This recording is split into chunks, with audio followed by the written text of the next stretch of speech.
तो दोस्तों आज हम बात करेंगे राहु और केतु पर्वत की, जो हस्त रेखा में बहुत ही इम्पोर्टेंस माना जाता है।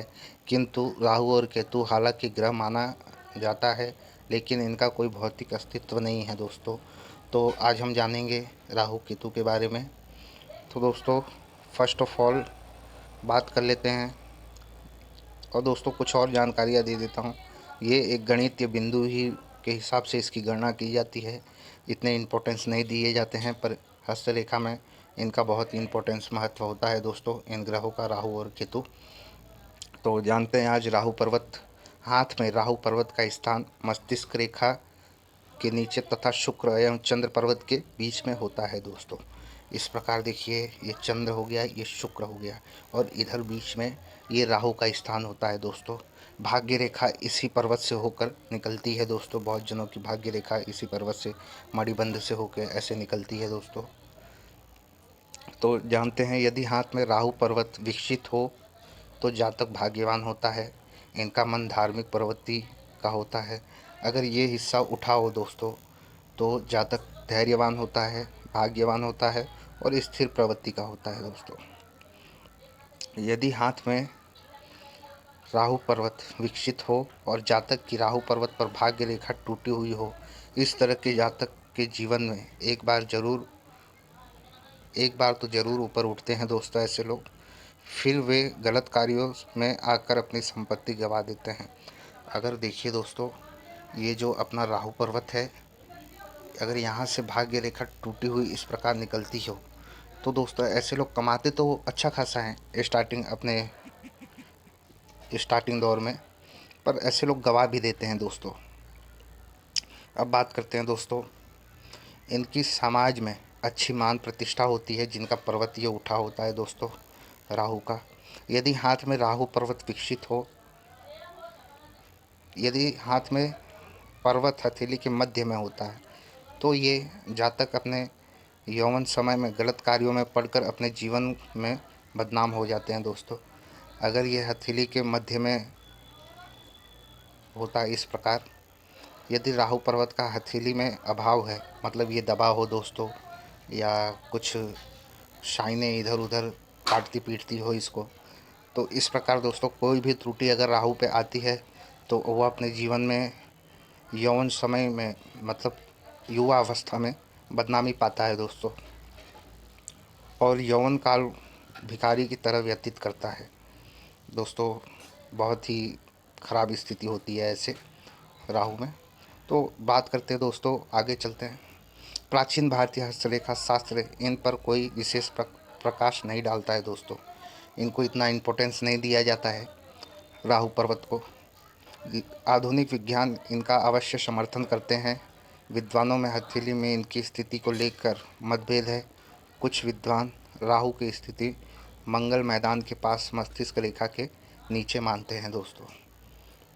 इस प्रकार दोस्तों, जो अधिकतर मानने वाले हैं मस्तिष्क रेखा के नीचे मंगल भाव में इनको मानते हैं, राहु को। तो दोस्तों आइए आगे देखते हैं। हथेली में राहु पर्वत का पुष्ट एवं उन्नत होना, ये जो हमारा राहु पर्वत है इसका अच्छा उभार लेना और अच्छा बनावट होना, तो ये भाग्यवान बनाता है दोस्तों। ऐसे जातक सफल होते हैं, अथवा दूसरे अर्थ में कहें तो हथेली भरी होने पर व्यक्ति सफल व भाग्यवान होता है दोस्तों। राहु क्षेत्र नीचा अर्थात हथेली में गड़ा होने पर व्यक्ति भाग्यहीन होता है। ये दबा हो दोस्तों आपका, तो व्यक्ति का ऐसे भाग्यहीन हो जाता है, भाग्य साथ नहीं देता है, असफल रहता है। भले यहाँ रेखाएं हों भाग्य की, पर फिर भी अगर ये दबा है तो उस प्रकार फल नहीं देगा दोस्तों। तथा मेहनत बहुत अधिक करनी पड़ती है ऐसे लोगों को, इच्छित सफलता प्राप्त नहीं होता है। जैसे कि मैंने आपको बताया दोस्तों, भाग्य रेखा इस प्रकार अगर इधर से भी निकले, अच्छा भाग्य हो, किंतु ये पर्वत विकसित नहीं है, तो भी असफल होता है दोस्तों ऐसा व्यक्ति। बार बार सफलता प्राप्त नहीं होती है ऐसे लोगों को। व्यक्ति के भाग्य एवं सफलता को नियंत्रित एवं आधारित करने में राहु की बहुत महत्वपूर्ण भूमिका होती है दोस्तों। अब बात करते हैं दोस्तों, विकसित राहु होने एवं भाग्य रेखा के पीड़ित या अखंडित होने पर व्यक्ति की आर्थिक समृद्धि के स्तर का पतन होता है दोस्तों। विकसित भाग्य रेखा तो है ही दोस्तों। राहु पर्वत अच्छा हो लेकिन ये खंडित हो भाग्य रेखा, तो धीरे धीरे व्यक्ति के जो भाग्य है, समृद्धि है, जो उन्नति करने वाला होता है, उसका पतन होता जाता है दोस्तों। तो अभी हमने जाना राहु के बारे में, अब जानते हैं दोस्तों केतु पर्वत के बारे में। तो चलिए बताते हैं आपको। इस जो ये जो भाग है वो केतु पर्वत का होता है दोस्तों, हथेली के चंद्र से और शुक्र के बीच में नीचे वाले हिस्से मणिबंध के जस्ट ऊपर ये केतु का पर्वत होता है दोस्तों। तो बात करते हैं भाग्य रेखा अधिकतर यहाँ से उदित चक्र के बचपन से लेकर युवा अवस्था तक भाग्य को प्रभावित करती है दोस्तों। इस प्रकार अगर मणिबंध के ऊपर से भाग्य निकले तो अच्छा खासा केतु केतु का फल प्राप्त होता है दोस्तों। और इसमें उभार हो अगर केतु में, तो अच्छा खासा फल देखने को मिलता है दोस्तों। हथेली में इस पर्वत का स्थान मणिबंध के ऊपर शुक्र तथा चंद्र क्षेत्रों में बढ़ता हुआ भाग्य रेखा को प्राणी स्थान के समीप होता है दोस्तों। ऐसा बालक जो होता है गरीब घर में जन्म लेकर भी अमीर होते देखा गया है, जिसका ये उभार होता है दोस्तों, वो उन्नति करता है बहुत अच्छा खासा दोस्तों। यदि किसी हाथ में यह पर्वत अस्वाभाविक रूप से उठा हुआ हो और भाग्य रेखा कमज़ोर है, तब उसे बचपन में अधिक बुरे दिन देखने पड़ते हैं दोस्तों। अगर भाग्य रेखा देखिए दोस्तों, इस प्रकार मैं बता देता हूँ, ये पर्वत तो आपका उठा है किंतु भाग्य रेखा जो है वो कमज़ोर है दोस्तों। इस प्रकार है, या टूटी फूटी है, या कटी है, या रुक रुक के चल रही है, इस प्रकार देखिए, इस प्रकार भाग्य है। तो दोस्तों देखा जाता है कि बचपन में ऐसे लोग बहुत बुरे दिन देखने को पड़ते हैं दोस्तों इनको। उनके घर की आर्थिक स्थिति धीरे धीरे कमज़ोर होती जाती है और शिक्षा पाने के लिए भी ऐसे बालक को काफ़ी ज़्यादा परेशानी का सामना करना पड़ता है। ऐसा बालक बचपन में बीमार भी होता है। ऐसे जातकों को दोस्तों बीमारी का भी शिकार होना पड़ता है, जिसका भाग्य रेखा कमज़ोर हो, केतु पर्वत दबा हुआ हो। तो दोस्तों केतु का क्षेत्र पर्वत हथेली के मूल भाग में मणिबंध से ऊपर शुक्र चंद्र के बीच भाग्य रेखा के समीप होता है। जीवन क्षेत्र का प्रभाव लगभग राहु के सदृश ही होता है। ये जो केतु जो हमारा है दोस्तों, उसके बारे में मैं बता रहा हूँ। वह जीवन का इसका अनुकूल प्रतिकूल जो भी प्रभाव पड़ता है वह जीवन काल के 5वें वर्ष से 20वें वर्ष तक ही होता है दोस्तों। केतु का जो प्रभाव है, राहु के साथ यह केतु की विभिन्नता है, क्योंकि राहु जीवन के किसी भी अवस्था को प्रभावित करता है। यदि क्षेत्र स्वाभाविक रूप से विकसित हो, भाग्य रेखा भी अच्छी खासी हो, ऐसे जातक परम भाग्यशाली होते हैं दोस्तों। अगर ये दोनों क्षेत्र इनके अच्छे खासे उभरे हों, विकसित हों, तो ये परम भाग्यशाली और भाग्य रेखा सटीक जाती हो, तो ऐसे जातक को दोस्तों मैं कह रहा हूँ उनका भाग्य कोई रोक नहीं सकता। ऐसे जातक गरीब के घर जन्म लेकर भी अमीर होते हैं। ऐसे ही जातक के जन्म लेने पर उस परिवार की आर्थिक स्थिति सुधरने लगती है। यह क्षेत्र अस्वाभाविक रूप से उभरा हो, भाग्य रेखा भी अच्छी न हो, तो जातक का बालपन 5वें से 20वें वर्ष तक काफ़ी बुरा होता है। इस अवधि में उसके परिवार की स्थिति अच्छी नहीं रहती।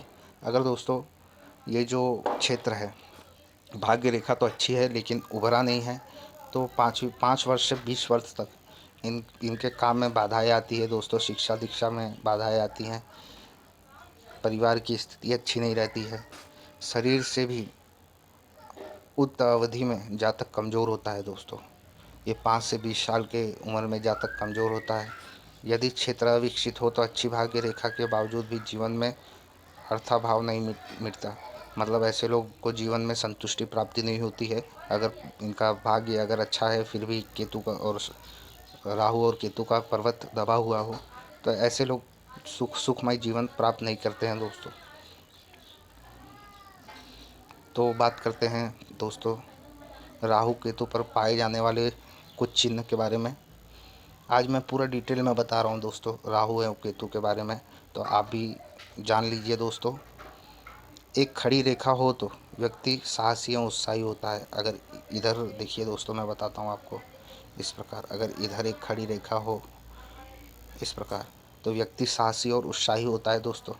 2 खड़ी रेखाएं हों इस प्रकार, देखिए दोस्तों बता देता हूँ मैं, 2 खड़ी रेखाएं हों इस प्रकार, तो व्यक्ति उग्रता की हद तक होता है दोस्तों। साहसी भी होता है तथा उग्रवादी भी होते हैं ऐसे लोग।